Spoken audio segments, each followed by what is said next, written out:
right. Took a little bit of a break, but we're on number 13. It's a holy number.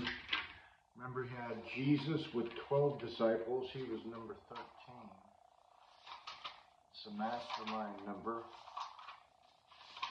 Where are we at? Number 13. 14. 13. Allow your feelings to be your guide. 12 was your emotional set points are within your control. Please feel free to go back to number 12. If you don't quite understand that, go back to the next one. Listen to them over and over again. Remember, repetition is the mother of skill. So these tools that we're learning on here is going to be integrated within you on repetition. So listen to the videos, get the book, read along. Let's work a community here and start manifesting what we want, right? Manifest that which you are. Okay, allow your feelings to be your guide. Chapter 13, holy number. Another important premise that is valuable to remember is that you are a physical extension of source energy. You are a physical extension of all that is. First law of quantum physics, all is one. There's only one energy stream and we're all parts and pieces of it. And that an eternal stream of source energy flows to you and through you. And that is it. That is you. The stream flowed before the physical being that you know as you are born. And it will continue to flow once your physical being that you know as your experience what's called death. So when you actually check out, if you choose to, I believe Dolores Cannon talked about it, you can leave if you want to, but you can stay. It's totally up to you in that body at a perfect age because you are the manifester of your own body.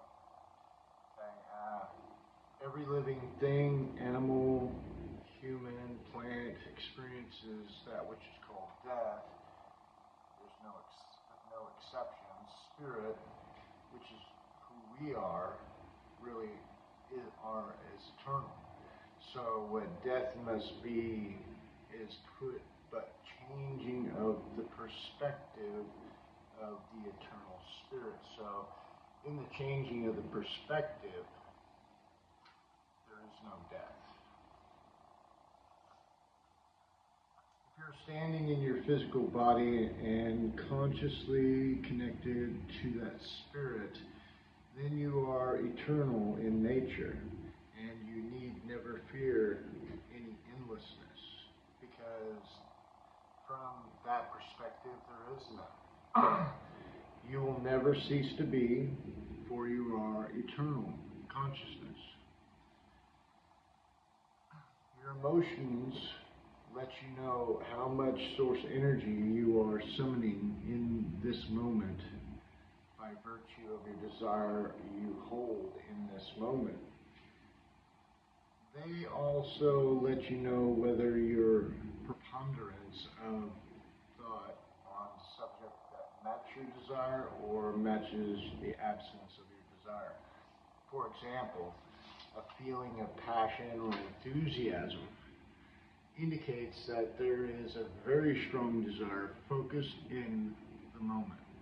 A feeling of rage, revenge also indicates that there's a very strong desire. However, a feeling of lethargy or boredom indicates very little focused desire in the moment.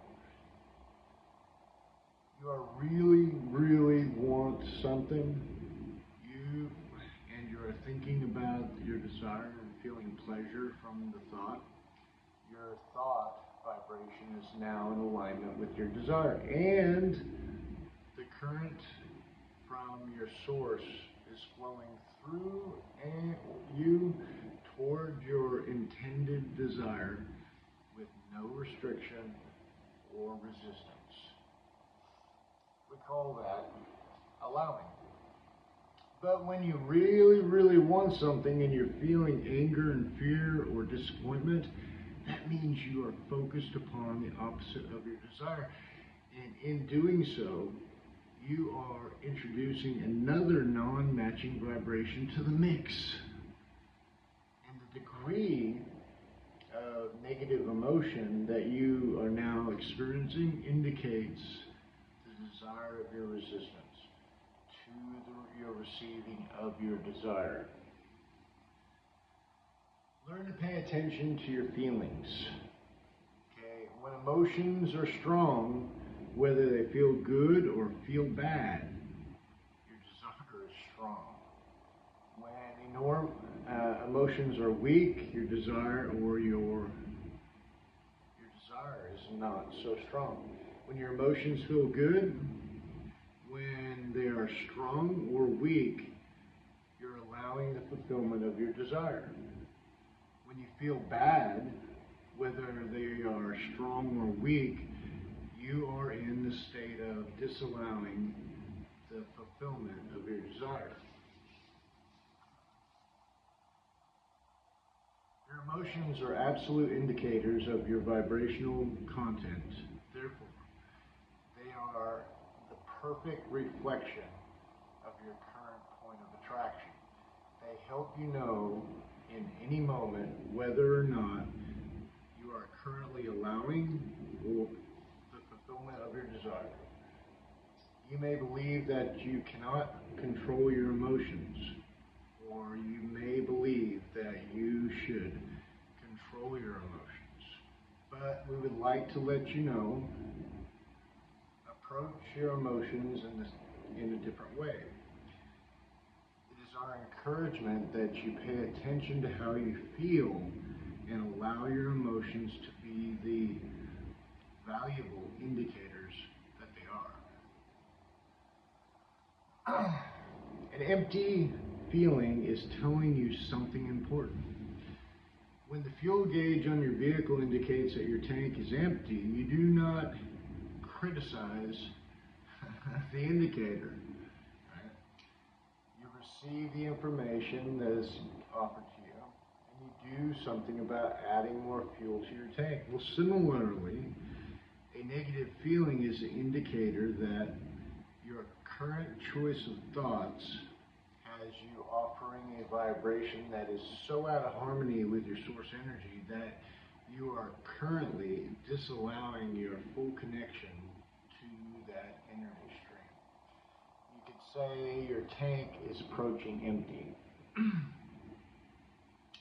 Your emotions do not create, but they do indicate what you are currently attracting.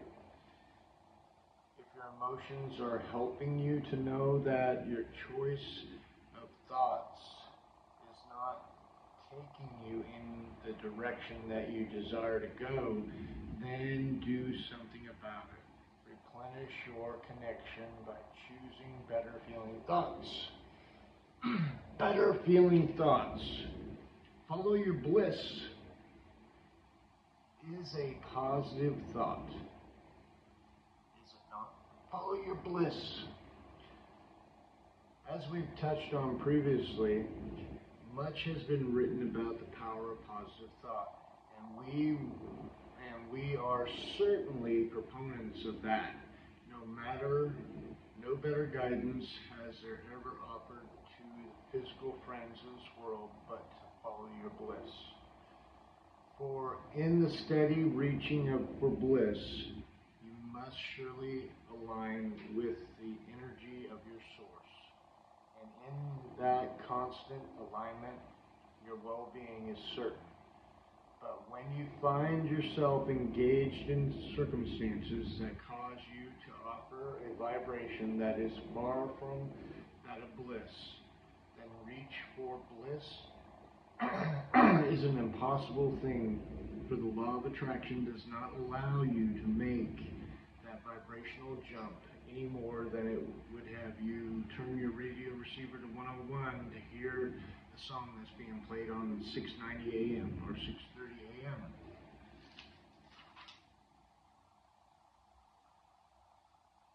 You have the ability to direct your own thoughts. You have the ability to direct your own thoughts.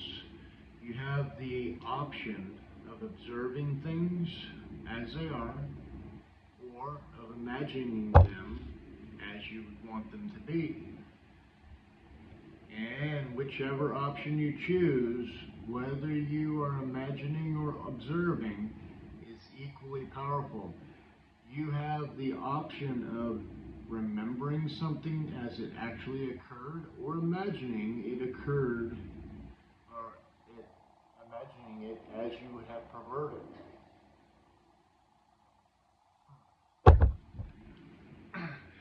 You have the option of remembering something that pleased you, or remembering something that did not please you. You have the option of anticipating something you want, or anticipating something you don't want. In every case, your thoughts produce a vibration within you that equals your point of attraction. And then circumstances and events line up to match the vibration that you had offered.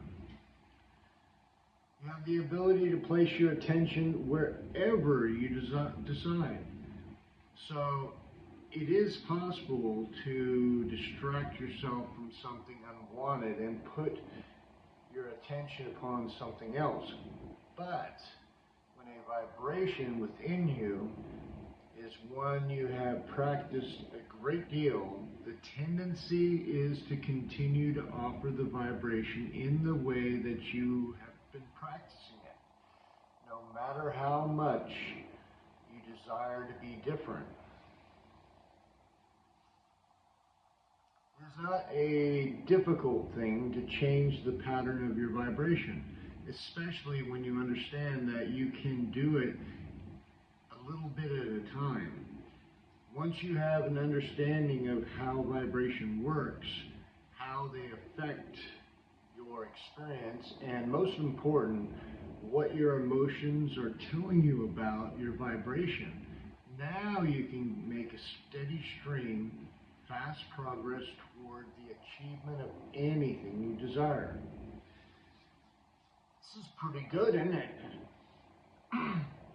If we are standing in if we were standing in your physical steps or physical shoes, it's not your job to make something happen. Universal forces are in place for all of that. Your work is to simply determine that which you want. You cannot cease your constant list of preferences, so your life experience helps you determine at both conscious and unconscious levels what you prefer and how life, from your personal and important perspective, could now be better. And every conscious or unconscious offering or asking from you is answered by Source.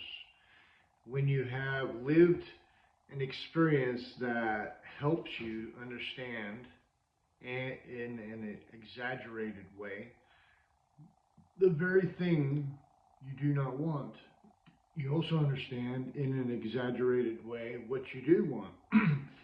But when you are painfully aware of what you do not want, you are not in alignment with what you do want. When you desire something that you do not believe is possible, you are not in alignment. When there is something that you will want and you are feeling unhappy that you do not have it, you are not in alignment. When you see someone who currently has the very thing that you desire and you feel jealous, you are not in alignment. If we were standing in your physical shoes, our attention would be upon bringing ourselves into alignment with the desire and preferences that we have launched. We would consciously feel our way into alignment. Consciously. Your natural desires cannot be held back. All of your desires, wants, and preferences emanate from you naturally and constantly.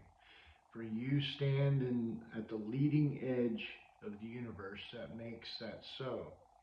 So you cannot hold your desires back. The eternal nature of the universe insists that your desires come forth. This is the simple basis of the eternally expanding universe. Variety causes contemplation. Contemplation produces preference. Preference is asking. Asking is always answered. Regarding your creation of your own life experience, there really is only one important question for you to ask. How can I bring myself into vibrational alignment with the desires that my experience has produced?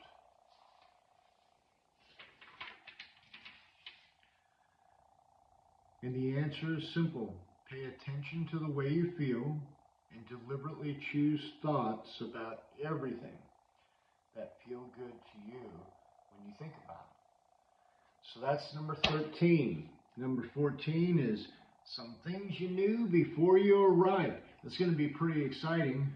What is it saying here? What's the very beginning of it? It's helpful to remember that you are creators who have come into this leading edge, time-space reality to experience the joys of directing source energy into the specifics of your physical life experience.